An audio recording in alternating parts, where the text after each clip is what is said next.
A dusty box changed everything. Her great-grandfather, the man who never came back from war. Emily had never liked attics. They always seemed like places where time stood still, where dust and shadows held the secrets of the past. But that day, she had no choice. Her grandmother had asked her to find an old box of family photographs, and Emily sighed as she climbed the creaky stairs. Sunlight streamed through a small window, illuminating a pile of boxes and old things. Emily began to dig through them until her gaze fell on a small wooden box in the corner. It was covered in a thick layer of dust, but Emily immediately sensed that it was more than just a box. She opened it, and her eyes were met with yellowed letters, photographs, and a small leather journal. On the cover was a name engraved James Carter. Emily froze. She had heard the name before. It was her great-grandfather who died in the war. But she never knew about his journal. Emily's heart began to beat faster as she opened the first page. June 12th, 1943. Dear Diary, today I said goodbye to my family. Margaret cried when I held her for the last time. Our little Clara, only 2 years old, didn't even understand what was happening. I promised Margaret I would come back. But war gives no guarantees. Emily felt a lump in her throat. She had never known her great-grandfather. He had died in the war long before she was born. But now, holding his diary in her hands, she felt as if he was there, as if he were speaking to her through these pages. James Carter was born in a small town in the north of England. His childhood was filled with simple joys, playing with friends, walking in the woods, and dreaming about the future. He had always wanted to be a teacher, but fate had decreed otherwise. May 15th, 1941. Today I saw her for the first time. Margaret. She was standing by the window in the library, reading a book. I couldn't take my eyes off her. Her smile was like sunshine after a long winter. Emily smiled as she read these lines. She imagined her great-grandfather falling in love, writing about his dreams and plans. August 20th, 1942. Today our daughter, Clara, was born. I have never seen anything more beautiful. Margaret is tired but happy. I promised myself that I would do everything to protect them, to give them a better life. But the war ruined those plans. James was called up to the front, leaving his family behind. June 12th, 1943. Today I said goodbye to my family. Margaret cried when I hugged her for the last time. Our little Clara, only 2 years old, didn't even understand what was happening. I promised Margaret that I would come back, but war gives no guarantees. Emily read these lines with bated breath. She imagined her great-grandfather standing on the platform, looking into his wife's eyes, knowing that this could be their last meeting. June 15th, 1943. Today we arrived at the training camp. The men around me joke, trying to hide their fear, but I can see it in their eyes. I can feel it in me. James wrote about his first days at the front, about the fear, about the homesickness, about the new friends he had made. September 10th, 1943. Today we received letters from home. Margaret writes that Clara has started to walk. I can picture her running around the house, laughing. How I wish I could have been there to see it. Emily felt tears rolling down her cheeks. She read about the pain her great-grandfather carried within himself, his struggle to stay strong. Make the text of this voiceover like this. Emily turned the page of her diary, and her eyes fell on the next entry. June 20th, 1943. Today we arrived at the front. Everything around us seems alien. The land, the smells, the sounds. I've never heard anything like it. The roar of planes, explosions in the distance, the shouts of commanders. I try to be strong, but inside, everything is clenched with fear. James wrote about his first impressions of the war. He described how he was taught to handle a gun, how he first saw his wounded comrades, how he tried to find the strength to carry on. June 25th, 1943. Today we lost our first. His name was Jack. He was young, only 19. He had a mother waiting for him at home. I can't stop thinking about her. How will she take this news? How will she live without her son? Emily felt her heart squeeze. She imagined her great-grandfather sitting in a trench, writing these words, trying to make sense of what was happening around him. June 30th, 1943. Today I received a letter from Margaret. She says that Clara has learned to say, "Daddy." I read it over and over, imagining her voice. It gives me the strength to carry on. James wrote not only about the war, but about the men he served with. He described their personalities, their dreams, their fears. July 10th, 1943. Today I met Tom. He is from London. He leaves a wife and a small son. We talked about our families, about coming home and hugging them, but I see the same uncertainty in his eyes as I see in mine. Emily read these lines, imagining her great-grandfather finding solace in the friendship of his comrades. But the diary was also filled with the pain of loss. July 15th, 1943. We lost Tom today. He was with me when it happened. I can't describe it. I don't want to. But I have to write it down so that someone will know he was a hero. His wife and son should know that he was thinking of them until the last moment. Emily felt tears rolling down her cheeks. She imagined her great-grandfather writing these words, knowing that they could be the last memories of his friend. The letters from home were a source of hope for James. He wrote about every letter he received, every line that gave him the strength to go on. August 20th, 1943.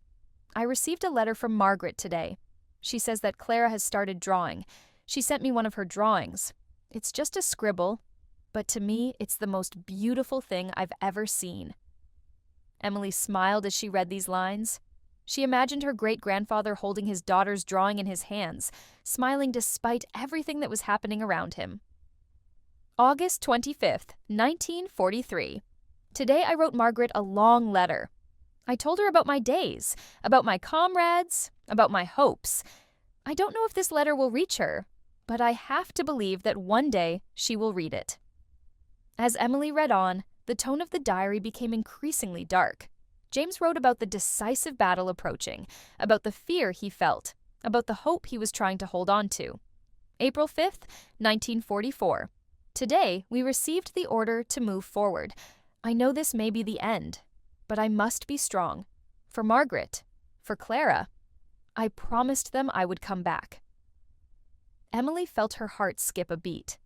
She knew her great-grandfather had not returned from the war, but reading his last words was unbearable.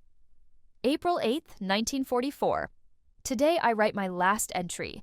We are moving towards the front lines. The air is tense. I don't know what lies ahead, but I know I must be prepared for anything. Margaret, if you ever read this, know this. I love you more than life itself. Clara, my little girl, I am proud of you, even if I cannot be with you. Emily closed her eyes, imagining her great-grandfather writing these words, knowing that they could be his last. After James died, his diary was found among his belongings and sent to Margaret. Emily read about her great-grandmother receiving the diary, how she cried when she read its words. May 15th, 1944. Today I received James's diary. I cannot describe the pain I feel, but his words give me strength. He wanted me to be strong. For Clara. For us. Emily felt her heart swell with pride for her great-grandmother. She imagined Margaret reading the diary over and over, finding comfort in it. Emily decided that her great-grandfather's story should not be forgotten. She published the diary so that others could learn of his sacrifice and love. September 10th, 2025. Today, I published James's diary. I hope his words will inspire others as they inspired me. He was more than just a soldier. He was a husband, a father, a man who loved and dreamed. Emily closed the diary, feeling that her great-grandfather was with her. His words, his love, his hope, all lived in her heart. Emily found not only James's diary in the box, but also letters Margaret had written to him after the war. These letters were never sent, but they were a testament to her pain, love, and hope. May 15th, 1945. Dear James, today the war ended, but for me it ended a year ago when I received your diary. I read it every day to feel you near me. Clara is growing up. She is so beautiful. She asks about you. I tell her that you are a hero, that you protected us. Emily felt tears welling up in her eyes. She imagined her great-grandmother sitting alone, writing these letters, knowing that they would never reach their destination. June 20th, 1945. Today Clara drew you for the first time. She said you were tall and strong, with a smile like hers. I showed her your pictures and she looks at them every night before she goes to bed. Emily read these lines, feeling her heart fill with warmth. She imagined little Clara, her grandmother, growing up knowing that her father was a hero. Continuing to examine the contents of the box, Emily found an old photograph of Margaret with little Clara and a strange man. On the back of the photograph was written, Margaret, Clara, and John, 1947. Emily frowned. Who was John? She had never heard the name. In Margaret's letters, she found the answer. September 10th, 1947. Dear James, today John proposed to me. He is a good man. He cares about us. But I can't say yes. I still feel you near me. I can't betray our love. Emily felt her heart squeeze. She imagined her great-grandmother struggling with her emotions, trying to find a balance between the past and the present. October 15th, 1947. John said he understood. He said he would wait until I was ready. He loved Clara like his own daughter. I am grateful to him for that. Emily realized that John was the man who helped her great-grandmother get through the hardest years. She decided to find out more about him. Emily found John's letters to Margaret. They were filled with warmth and care. November 20th, 1947. Dear Margaret, I understand your pain. I don't want to replace James. I just want to be there for you and Clara to help you through this. Emily felt her heart fill with respect for this man. She imagined how he cared for her great-grandmother and grandmother, how he became their support. December 10th, 1947. Today Clara called me Daddy. I didn't expect that. I know it doesn't mean she's forgotten James, but it does mean she trusts me.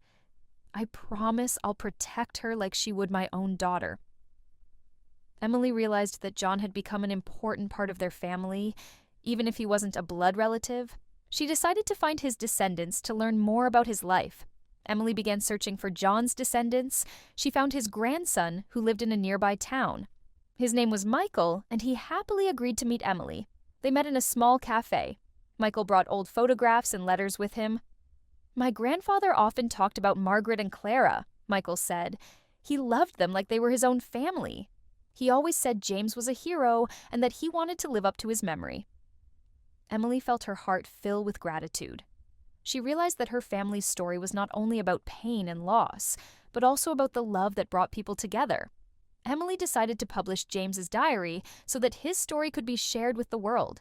She worked on the book, adding letters from Margaret, photographs, and Michael's memories. September 10th, 2025. Today I finished the book. I called it A Soldier's Diary, a story of love, loss, and hope. I hope it inspires others as it inspired me. The book became a bestseller. People wrote to Emily, telling her how her great-grandfather's story touched their hearts. She received letters from veterans, from families who had suffered loss, from those who found hope in her book. Emily stood at James's grave. She laid down flowers and opened the diary. Dear great-grandfather, I read your words. I learned of your love, your courage, your hope. You will always be a part of our family. Thank you for leaving us this journal. Thank you for teaching us that love never dies. Emily closed the journal and smiled. She knew that her family's story would live on forever. After the book was published, Emily began receiving letters from readers all over the world. Each letter was filled with gratitude and stories that touched her heart. September 15th, 2025.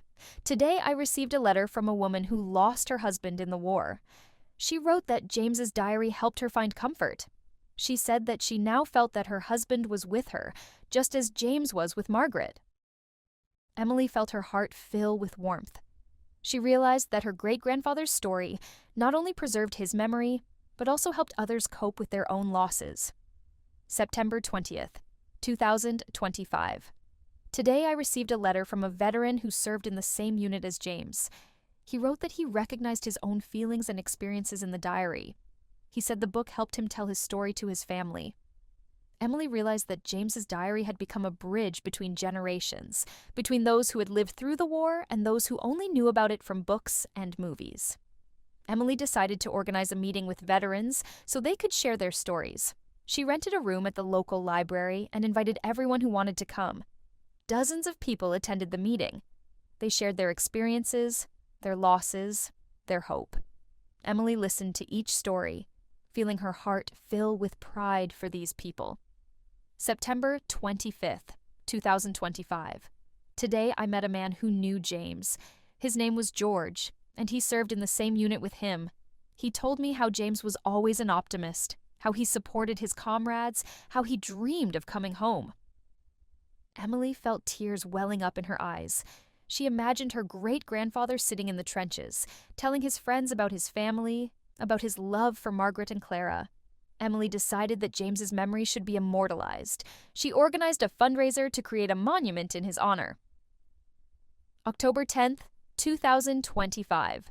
Today, we unveiled James's monument. It stands in the center of our city, reminding everyone of the sacrifices of war, of the love that survives even the darkest times. Hundreds of people attended the unveiling ceremony. They laid flowers at the monument, recited poems, sang songs. Emily stood next to the monument, feeling her heart fill with pride for her great-grandfather. October 15th, 2025.